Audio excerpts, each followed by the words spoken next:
जो कि एक काफ़ी इंटरेस्टिंग डीपी चैलेंज है और इसमें हमें 3 चीज़ें सीखने को मिलेगी। पहला कि कैसे थॉट प्रोसेस को स्ट्रक्चर किया जाए ऐसे चैलेंजेस को सॉल्व करने के लिए। दूसरा, अगर रिकर्सिव सॉल्यूशन को किस तरीके से डेवलप किया जाए और कैसे बेस केसेस को हैंडल किया जाए रिकर्जन के। और तीसरा ये कि अगर हमारा बेस और रिकर्सिव तरीका तैयार है तो उसको मिनिमम स्टेप्स में कैसे डीपी सॉल्यूशन में कन्वर्ट किया जाए।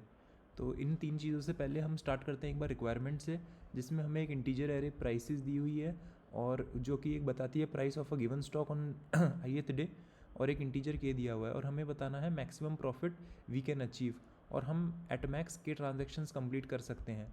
यानी हमें स्टॉक प्राइसेस दी हुई है ith डे पे और हम के ट्रांजेक्शन्स कर सकते हैं। इसका मतलब के बार बाय कर सकते हैं और के बार सेल कर सकते हैं, और हमें बताना है मैक्सिमम प्रॉफिट हम कितना अचीव कर सकते हैं। और एक इम्पॉर्टेंट पॉइंट ये है कि हम एक ही ट्रांजैक्शन एक बार में कर पाएंगे, यानी हम मल्टीपल ट्रांजैक्शन साइमल्टेनियसली नहीं कर सकते। हमें बेचना ही पड़ेगा अगली बार स्टॉक बाय करने से पहले। तो ये बहुत ही इंपॉर्टेंट पॉइंट है इस चैलेंज को सॉल्व करने के लिए। तो एक एग्जांपल टेस्ट केस देख लेते हैं। के इक्वल्स टू 2 दिया है इन्होंने और प्राइसेस 2 for 1 दिया है।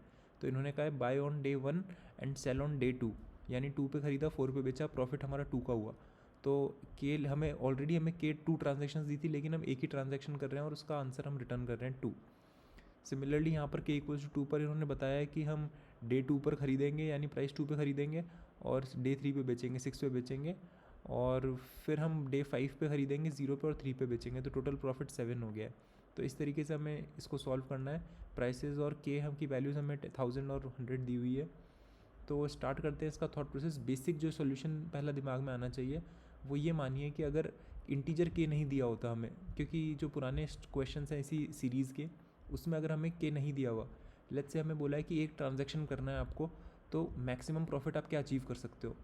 तो सबसे पहले हम अज्यूम कर रहे हैं के 1 है, तो हम कैसे फाइंड कर सकते हैं मैक्सिमम प्रॉफिट। तो लेट्स से हम राइट से लेफ्ट की तरफ आइटरेट कर रहे हैं और अज्यूम करते हैं कि जो भी मैक्सिमम वैल्यू अभी तक हमें राइट से मिली हम उस दिन सेल करेंगे, ठीक है। और फिर हम सोच रहे हैं कि करंट वैल्यू पे हम बाय करेंगे तो क्या आंसर निकलेगा हमारा। तो सिंपल सा सोल्यूशन है कि मैं n से लेके ग्रेटर देन इक्वल टू 1 तक, यानी nth डे से स्टार्ट कर रहा हूँ, आंसर को 0 मान रहा हूँ, मैक्सिमम वैल्यू को भी 0 मान रहा हूँ। अब मैं i इक्वल्स टू n से लेके 1 तक आइट्रेट करूँगा और मैं अज्यूम कर रहा हूँ कि मैं बाय कर रहा हूँ ith डे पे और सेल कर रहा हूँ जो भी मुझे आगे राइट साइड में जो भी मुझे मैक्सिमम वैल्यू वाला दिन मिला था उस दिन सेल कर रहा हूँ। अगर मैं ये अज्यूम करूँगा तो हमें मैक्सिमम वैल्यू पता चल जाएगी कितना हम प्रॉफिट अचीव कर सकते हैं if we buy at the ith day. तो इसमें हम आंसर करेंगे maximum of answer comma maximum value minus prices i-1, यानी मैक्सिमम वैल्यू जो हमें राइट में मिली है हम उस दिन तो बेचेंगे और करंट दिन हम खरीदना चाहेंगे प्राइसेस i-1 के दिन। तो इस तरीके से हम आंसर फाइंड कर सकते हैं, क्योंकि इस केस में लेट्स से हम स्टार्ट किया, हमने मैक्सिमम वैल्यू हमें 1 मिली, हम 1 पे बेचेंगे, तो हमने अज्यूम किया हम 4 पे ख़रीद रहे हैं, जो कि गलत हो जाएगा। 4 -3 का लॉस हो जाएगा वो, तो इसलिए कुछ आंसर नहीं आएगा। फिर हमने मैक्सिमम वैल्यू की मैक्स वैल्यू को अपडेट किया 4 पे, और फिर हमने जब 2 पे आए तो हमने चेक किया कि अगर हम 2 पे ख़रीदेंगे, करंट वैल्यू 2 पे ख़रीदेंगे और 4 पे बेचेंगे तो मैक्सिमम प्रॉफिट 2 होगा, तो हम उसे रिटर्न कर देंगे के इक्वल्स टू 1 के केस में, ठीक है। तो अब हमें पता है कि के इक्वल टू 1 का केस हम कैसे सॉल्व कर सकते हैं। तो अब हम इसको रिकर्सिव वे में तैयार करना चाहेंगे कि अगर हमें के इक्वल्स टू 1 का आंसर पता है तो हम कैसे on top of that develop कर सकते हैं। तो अब हमें बताया कि हमें के ट्रांजेक्शन्स कंप्लीट करने हैं इन n डेज़ और कंसिडर हमें करना है मैक्स प्रॉफिट। तो इसको इस तरीके से सोचिए कि अभी हम ऐसा कर रहे हैं, राइट से लेफ्ट में हम आइट्रेट कर रहे हैं और हम ये चेक कर रहे हैं कि अगर n से लेके, ये n है हमारा, n से लेके i तक हम एक ट्रांजैक्शन कंप्लीट करेंगे तो मैक्स प्रॉफिट कितना कमाया जा सकता है। तो अगर हमें के ट्रांजैक्शंस दिए हुए हैं और हम एक ट्रांजैक्शन तो हम इतने पोर्शन से निकाल रहे हैं, यानी बचे हुए पोर्शन को कितने ट्रांजैक्शन करने पड़ेंगे टोटल के ट्रांजैक्शन के लिए, जो कि सिंपल सा स्ट्रेट फॉरवर्ड आंसर है k-1। यानी इस लूप के अंदर अगर मैं अज्यूम करता हूँ कि 1 transaction in i to n, ठीक है, ये एक ट्रांजैक्शन हो गया, और बचे हुए and k-1 transaction in day 1 to i-1। तो फिर मैं टोटल के ट्रांजैक्शंस के लिए भी इसी सॉल्यूशन को एक्सटेंड कर सकता हूँ। ओवरऑल आइडिया पूरा यही है कि अगर एक ट्रांजैक्शन में i से लेके n तक कर रहा हूँ तो फिर k-1 ट्रांजैक्शन मुझे करने पड़ेंगे बचे हुए पोर्शन में, यानी i से लेके वो 1 से लेके i-1th डे तक। तो इसी को यूज़ करके, इसी लॉजिक को यूज़ करके हम एक रिकर्सिव सोल्यूशन इसका बनाना तैयार करते हैं। तो सबसे पहले स्टार्ट करते हैं कि हमने इस डीपी को हटा दीजिए अभी के लिए, ये डीपी हमारा एंड में काम आएगा। हम ये 2 लाइनें हटा देते हैं। अब हम रिकर्सिव तरीका स्टार्ट कर रहे हैं कि अगर मुझे एक n साइज़ की डीपी दे दी है, ये अगर मुझे n साइज़ की एरे दे दी है और मुझे k ट्रांजैक्शंस करने हैं, तो और मेरे को प्राइसेस एरे दी हुई है, तो मैं इसको कैसे कैलकुलेट करूँगा। तो मैंने एक रिकर्सिव फंक्शन f लिखा है जिसको हम यूज़ करेंगे इसको कैलकुलेट करने के लिए। तो सबसे पहले बेस केसेस लिखना चाहेंगे हम।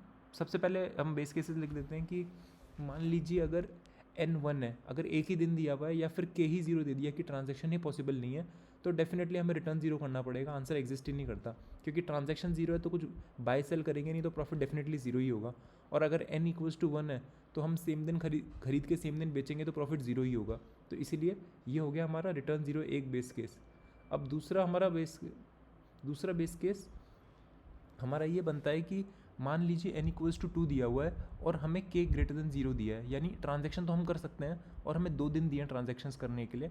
तो सिंपल सी बात है, हम या तो 0 रिटर्न करेंगे या फिर रिटर्न करेंगे प्राइसेस 1 माइनस प्राइसेस 0। मतलब हम दूसरे दिन बेच रहे हैं और पहले दिन खरीद रहे हैं और दूसरे दिन बेच रहे हैं, तो वो हम रिटर्न कर देंगे इसमें डायरेक्टली। तो ये हमारा दूसरा बेस केस हो गया। अब हम 2 बेस केस तो हमने लिख दिया, अब हमें लिखना है नॉर्मल एक जेनरिक केस में हम कैसे सॉल्व करेंगे। तो हमने जो पुराना सोल्यूशन बनाया था k=1 वाला, हम उसी को यूज़ करेंगे एक्सटेंड करने के लिए। तो हमने आंसर और मैक्सवेल वहाँ पर भी स्टोर किए थे, हम वही यूज़ कर रहे हैं। फिर हमने किया कि आंसर, अब हम इसमें एक नई चीज़ इंट्रोड्यूस कर रहे हैं कि हमने जो बोला था कि अगर 1 ट्रांजेक्शन है i से n है तो उसका हमें वैल्यू पता है, लेकिन k-1 ट्रांजेक्शन्स अगर यहाँ से लिए जाएंगे तो आंसर क्या होगा, उसको हम लेफ्ट आंसर में स्टोर कर रहे हैं।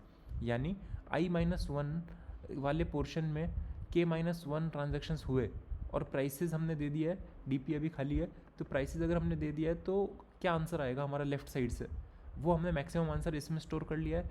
अब हम फिर से सेम अज्यूम कर रहे हैं कि हम बाय कर रहे हैं ith डे पे और सेल कर रहे हैं मैक्स वैल्यू डे पे, plus answer from the left will be overall answer. ये हम बोल रहे हैं कि क्योंकि हमने पहले भी देखा था कि एक ट्रांजेक्शन हमने यहाँ पे कर लिया और k-1 ट्रांजेक्शन्स, यानी टोटल k मैक्स ट्रांजेक्शन्स हम कर चुके हैं।